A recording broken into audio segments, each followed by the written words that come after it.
Hello friends, welcome back to Cini World. Today I am going to explain you an action, drama film from 2021, titled Old Henry. Spoilers ahead.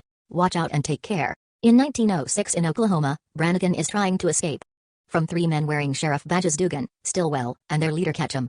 No matter how fast he runs though, Brannigan is still shot and captured. Ketchum kicks him a couple of times, asking for the location of another man they've been chasing, but Brannigan won't confess. This provokes Ketchum into tying Brannigan to a horse and dragging him through the ground until he finally speaks the man they're looking for has gone east. Then, instead of freeing him, Ketchum kills Brannigan. Meanwhile, old Henry McCarty and his teenage son Wyatt are working on their farm. Henry grew up in New York and traveled all over before settling down as a farmer in Oklahoma. Sadly, he lost his wife to tuberculosis, but her brother Al comes often to give him a hand and be an uncle to Wyatt. Their life is peaceful and pleasant. The only thing that often causes arguments is Wyatt's need to travel and learn to shoot a gun. But Henry won't allow him to do either.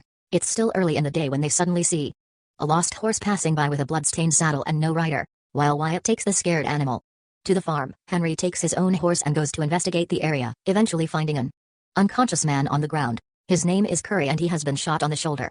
So Henry covers the wound with some mud and a handkerchief. Then he finds a gun and a satchel full of money, which tells him there's trouble going on that he doesn't want to be involved in. However, he barely takes a few steps away before he feels bad for the man, so he comes back, picks up all the things, and after getting rid of any proof they've been there, he takes Curry back to the farm with him. Together with Wyatt, they put Curry on a bed and tend his wound. Once night falls, Henry takes the gun and the satchel with the money to hide them in a secret compartment in his closet, unaware that Wyatt is spying on him through the space under the door. The following morning, Henry decides the wound won't get better if they don't remove the bullet. So he'll go to town to fetch a doctor. But before leaving, he ties Curry to the bed and leaves the knife he uses to cut the rope on the night table. Once his dad is gone, Wyatt goes to Henry's closet to check out the hidden compartment. After seeing the money in the satchel, he grabs the gun and takes it outside to practice shooting at a bottle, although it takes him a few tries to hit his target. Back in the house, Curry is hearing the shots in his sleep and dreams of the night his house was burned and his family killed while the culprit told him to keep his head down. Shortly afterward, Wyatt returns to put the gun back in the closet and takes the chance to open a box Henry has hidden there a long time ago. Inside, he finds another gun and a bunch of newspaper clips mentioning various crimes. Speaking of Henry, on the way to town, he discovers Ketchum and his men have been following the trail Curry left behind. Stillwell is such a good tracker that he can tell someone has covered Curry's tracks. So now the trio knows their victim is working with someone else. These men hear some noises in the tall grass and shoot, but luckily Henry is already running away before they find him. Back on the farm, Wyatt notices one of the ropes around Curry's hands is kinda loose, and his other hand has been covered with a blanket. When Wyatt removes that blanket, he discovers the rope is gone, so Curry takes the chance to stop pretending he's asleep and frees himself. Grabbing the knife from the night table, he jumps on Wyatt and swears he wouldn't like to hurt him, he just wants his satchel back. At that moment, Henry comes back and kicks Curry off his son before punching him until he loses consciousness again. Afterward, they tie Curry to a chair and wake him up. Having decided it's too dangerous to go to town for a doctor, Henry proceeds to use a heated knife to take out the bullet from Curry's wound while asking some questions. Wriggling and crying with pain, Curry says he's a lawman and that Henry and Wyatt should leave before it's too late. The bullet is removed, but before Henry can ask some questions, Ketchum and his men appear outside the house. Henry goes to grab Curry's gun and smells it's already been shot, so he reloads it. Before going outside, Ketchum introduces himself as a sheriff and his partners as his deputies. Then explains they're looking for Curry, who is a dangerous criminal and a killer pretending to be a sheriff too. Curious about Henry, Ketchum begins asking him some questions about his personal life, taking a special interest when he hears his name is McCarty because there was a criminal many years ago with that same last name. Henry tells them he has no family so it can't be a relative of his. And he hasn't seen anyone fitting Curry's description either, so he dismisses the men. Before leaving, Ketchum reminds them to lock their doors tonight. Then, Henry goes back to the house and slaps Wyatt for having used the gun. Wyatt only wanted to know what it feels like because he's the only boy in the area that was never taught to fire a weapon, so he had to teach himself. Henry slaps him again for it, so Wyatt insults him and calls him worthless, claiming Henry will be left alone to die because he'll leave the farm as soon as he's able. Not wanting to think about how much that hurt, Henry goes to interrogate his prisoner again. Curry explains he's the real sheriff and the trio are bank robbers that stole the badges from Curry's deputies after killing them. He managed to recover the money but was hurt in the process. So he passed out and fell from his horse while escaping, only to wake up here on the farm later. Why Ketchum didn't shoot Henry is a mystery to Curry, but he's sure they'll be back. Meanwhile, Ketchum and his men discuss what to do. They don't believe Henry and they wonder why he's helping a stranger. Perhaps he was promised a cut of the money. Dugan doesn't understand why they didn't shoot him considering they were 3 against 1, so Ketchum explains something weird is going on. He doesn't think Henry is doing this for the money, and he didn't exactly hold the gun.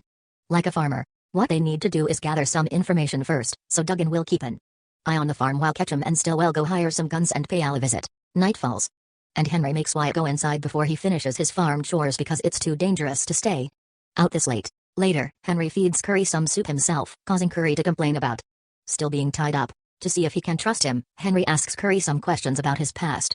Curry tells him all the people he had worked and lived with, names that Henry recognizes from his travels. He also apologizes for having jumped on Wyatt, claiming he had been scared and confused when he woke up in a strange place. Henry's face rings a bell, but Henry denies having met Curry before as he decides to at least free one of his hands. Then, Henry leaves his gun on the table and goes to refill his glass. This is a test to see if Curry would grab it, but he doesn't. Instead, Curry continues to tell Henry stories from his childhood, including the time he saw Billy the Kid get shot. It's Billy's voice that Curry heard in his dream earlier. Hearing the stories and seeing Curry not grab the gun is finally enough for Henry to trust him. He frees Curry's other hand, gives him back his gun, and tells him to leave his house before the criminals come back. However, they don't get to discuss the matter further because suddenly, Duggan begins shooting at them through the window. Curry shoots back and Wyatt comes to see what's going on, getting a bullet grazing his arm in the process.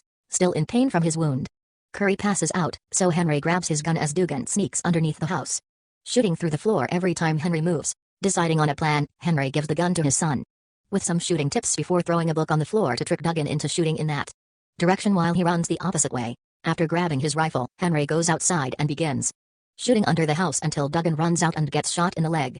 Henry jumps on him and tries to make him give up some information, but since Duggan refuses to talk, Henry kills him. In order to make the body disappear, he feeds it to the pigs after noticing a gang mark on Duggan's skin. Afterward, Henry takes care of Wyatt's wound while dodging his son's questions about his past. Wyatt feels his father doesn't respect him, and Henry can't expect to be respected in return. After checking on Curry, who is dreaming of the fire again, Henry goes outside with his rifle and waits for the worst. In the morning, Al goes bird hunting, making it easy for Ketchum and Stillwell to find him. They want to know more about Henry, but Al refuses to answer their questions. And as soon as he tries to defend himself, he gets knocked out. Back on the farm, Henry and Wyatt help Curry get dressed so he can leave. However, Curry can barely walk, even less ride a horse. So he tells him to leave while he stays behind finishing things. Wyatt wants to stay too and defend his home, but Henry agrees with Curry and gets his son ready to leave. Unfortunately, when they make it outside, there's a nasty surprise waiting for them. Ketchum and Stillwell are back with a bunch of hired guns. Father and son get back inside as Ketchum offers them a deal. If they give him Curry, he'll allow them to leave without a scratch. Since Henry refuses to accept, Ketchum takes it a step further and reveals they've captured Al, who is hurt and bleeding.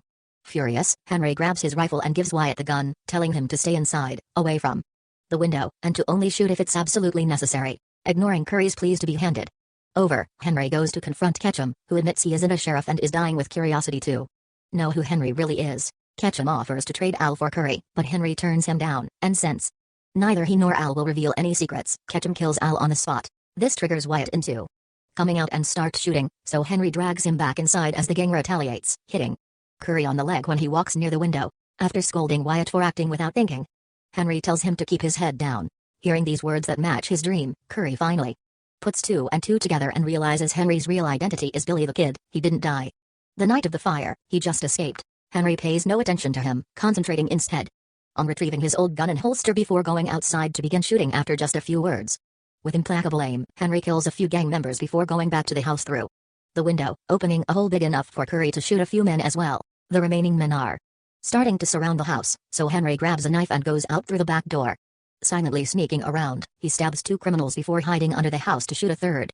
Then, he comes face to face with Stillwell, who tries to use his knife too, but Henry kills him before he can even take a step. Now only Ketchum is left. He is hidden behind the pig pen and manages to hurt Henry on the shoulder, so Henry runs into the woods to make Ketchum follow him. Both men hide behind trees as they exchange shots, but Henry is too good and manages to hit Ketchum on the leg and shoulder. Henry comes closer then, and Ketchum manages to land one last shot before Henry finishes him for good.